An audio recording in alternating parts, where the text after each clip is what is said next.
There's Pentecost. They're evangelizing. They are meeting together regularly. They're sharing their food. They're sharing their finances. They're beginning to build a community of believers, and it says the Lord is adding to them daily those who are being saved. And so the church is expanding, and it's not just Jews that are, seeing Jesus as Messiah. Now you have all these Gentiles entering into the church, and it's just growing really fast. And we're seeing persecution and the expansion. And as you looked, we talked about there's the 10 emperors between basically 7, which is Titus overtaking Jerusalem, the end of Judaism. You realize in 70 AD, Judaism in its sense came to an end because there's no temple, there's no high priest, there's no sacrifices. All of the institutes that make Judaism collapsed in 70 and haven't been reinstated yet.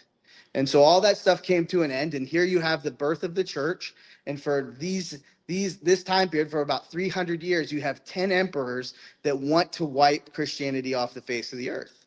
And so these are some very evil emperors. If you read about them, you're going to read that certain emperors had Christians burned at the stake just to light their garden, right? Fed to the lions. Remember, we talked about if you didn't give incense, like if they didn't give incense to one of the gods and didn't pray for rain and it didn't rain, they would blame the Christians that it didn't rain.